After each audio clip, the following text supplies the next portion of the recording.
So Genshin Impact is completely an original concept where I've seen features that I've never seen anywhere before. Everything is fresh off of somebody's mind and totally, absolutely, without a shadow of a doubt, does not take inspiration from anything else. Dodge this!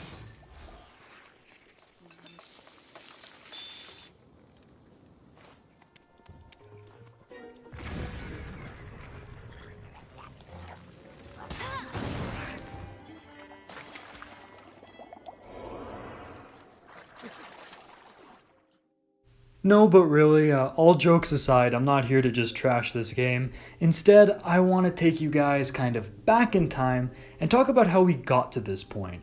What games influenced Genshin Impact's existence? And beyond Breath of the Wild, let's go all the way back to the idea of elemental sandboxes. I'm Pliskin, let's go ahead and get right on into it. Now, if you guys remember, I think about 5-6 years ago, every single game out there wanted to be Dark Souls. Why? Dark Souls came out of nowhere. It changed up the formula. It did things that no other game did, took risks that a lot of developers didn't really have the balls to take, and with that risk came success. And as soon as that success was seen, everybody wanted to get a piece of it. Dark Souls was the industry's poison tester back in 2011. And when Breath of the Wild came out, it was compared to Dark Souls in many ways. But Dark Souls could only hold the center stage for so long, and now I really feel that it's passed on the torch, no pun intended, to Breath of the Wild. To Breath of the Wild's innovations, to Breath of the Wild's expansions on Dark Souls ideas, and most importantly, the idea of Breath of the Wild being an elemental open world game. Let's define that. An elemental open world game is a game in which the environment really has an impact on the way you play. Cold isn't just set dressing, there's no just icy backdrops, your character will actually get cold. Fire spreads realistically. Electricity functions how electricity really should function.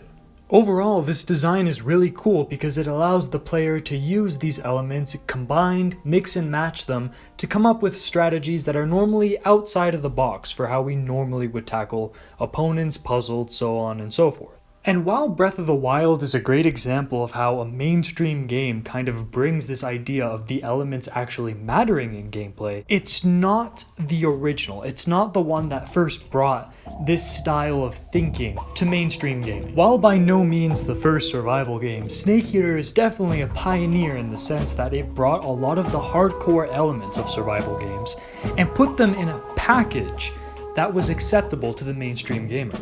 Ideas like interacting with animals and wildlife, stamina, having to eat, and of course elements like fire, water, rain. There's boss fights in which mist will block out your sniping, rain will make you harder or easier to see depending on your camo.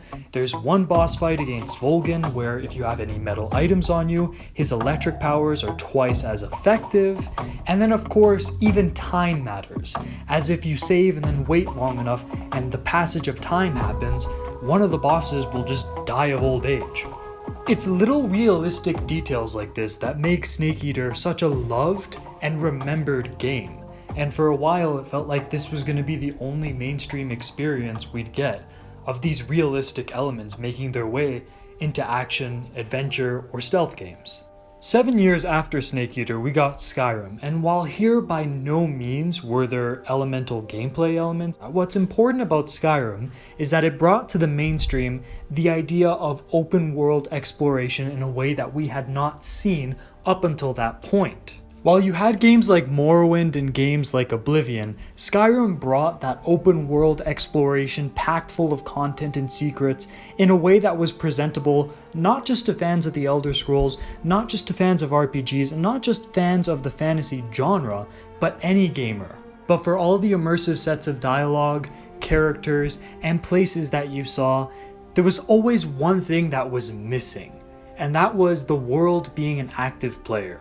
While Skyrim is an epic adventure game that you can get lost in, it doesn't change the fact that you can walk in a blizzard without a shirt, or swim in icy cold water with no consequences.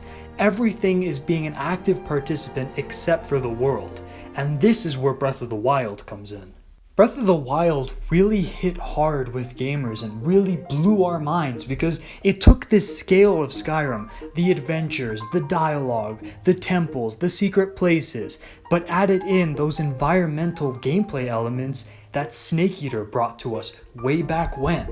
And this is why it set us all on fire, because there was never one correct way to do it. I never had to just charge in with my sword. If I wanted to, I could lure enemies into lakes and electrocute them. I could create fire on the floor and use the wind to put myself up and then get a better vantage point for arrows. Breath of the Wild gave me the options that Snake Eater gave me within the world size that Skyrim provided. And that was amazing. And that brings us to where we are today with Genshin Impact. So Genshin Impact is a new free-to-play, always online gacha game that takes a lot from Breath of the Wild. You play as one of two selectable twins that gets isekai'd into an unfamiliar world where you'll have to meet all the people there and help them fight off the magical enemies that threaten their way of life and existence. You'll do this by exploring dungeons, using different characters to use different elemental powers to fight elemental beings. You can go into cities, you can level up your character, buy new equipment, all that standard RPG stuff. Now, while you can find food, cook, heal with it, explore, unlock certain towers to unlock the map, unlock different spawn-in points, fight different enemies, and do pretty much a lot of the things that you can do in Breath of the Wild, it differentiates itself in the sense that instead of looking for equipment and weapons that unlock new abilities, you have to look for characters that unlock new abilities. So for example, there's Amber, an archer chick, who has fire abilities. So if you need to burn through wood or hit enemies from afar, you're going to use her. If you need to make your way across a large body of water but can't swim, you're going to use, I forget his name, but there's a guy that has ice abilities. So you can freeze the lake and move over it. So instead of, finding a new item and being rewarded at the end of a dungeon with new items, which you still get, and you can still use to level up these different characters, a lot of the gameplay comes down to how you balance your playstyle around switching to these different characters within different situations. It's actually really cool. I like this element of having to use different characters because it gives every character their own kind of niche situations and attributes, their own puzzles that you need them specifically to solve, different combat advantages that you wouldn't get without that character. It's kind of like how Combat Evolved has different guns that all fulfill one specific role, except with actual people, if that makes any sense. In regards to the different characters you'll come across and speak to, they're all pretty much just a bunch of different anime tropes. You have like the really up and giddy explorer girl who's a little bit naive about things, you have the cute mascot character, you have the calm and cool guy, you have the over-sexualized magic character. Like, you'll be familiar with a lot of the characters you meet in this game if you've watched an anime before in your life, and that's fine by my standards. Personally, I like this game. I don't think it's the type of game that I would pour as much time into as I do, say, Halo or Metal Gear. However, I can totally pick up on this idea of, hey, check this out. I got Breath of the Wild for you, except anime girl. It takes a lot of the same but does enough to differentiate itself, and it's honestly a pretty fun experience. That isn't to say that this is a completely flawless experience. The always online nature, as well as the fact that it's a gacha game, means that there's gonna be a lot that's blocked off. I definitely felt that. The game definitely presents an open world to you, but really restricts you with characters telling you where to go all the time. Even when it seems to be opening up, the map setting limits within the actual open world that you can't explore yet. And I can see this down the line becoming a lot of, oh, you want to explore a snowy location, you need to get the right character, the right season pass, you need a character to solve this puzzle. Guess what? You need to pay, you need to gamble, you need to roll, and maybe, just maybe, you'll get this character. I've played gacha games in the past and I don't like them for this reason. So if you know what a gacha game is and you're prepared for all the bullshit that comes with that, by all means, charge in, you'll enjoy this. If you're not fond of gacha systems or you don't know what exactly is going to come with that, check this thing out, but don't get too invested because it will become something just meant for squeezing your money out eventually. Besides the fact that this game is a gacha game by nature, I don't see a lot of other flaws. It's restrictive, The characters can get annoying telling you what to do, and it's gonna squeeze out your money, but besides that, there's a good foundation here for a good time. I'd recommend you just pick this up and play it casually, but besides that, I don't really have any big complaints, other than like a little personal thing now, where when I play anime games, I don't usually find characters that look like me, and that's kind of like my own little personal niche there. I like playing as someone that I can like visually identify with. And the closest thing I get to that is Wagner the Blacksmith, which is pretty much the spitting image of me. But yeah, besides that, no other real complaints about this game. If you want to check it out, I'd say go for it. So in the end, why does any of this matter? Well, Genshin Impact is important. If anything, it's a milestone. Because we've seen, like, from Snake Eater to Skyrim to Breath of the Wild, this has been evolving up until this point. This idea of an elemental open world game. And now with Genshin, it's mainstream. Now we know for certain that Breath of the Wild isn't going to become another game like Snake Eater, that years from now we'll be like, oh, remember how Breath of the Wild had all of these crazy ideas? That was awesome. Damn, I wish more games did that.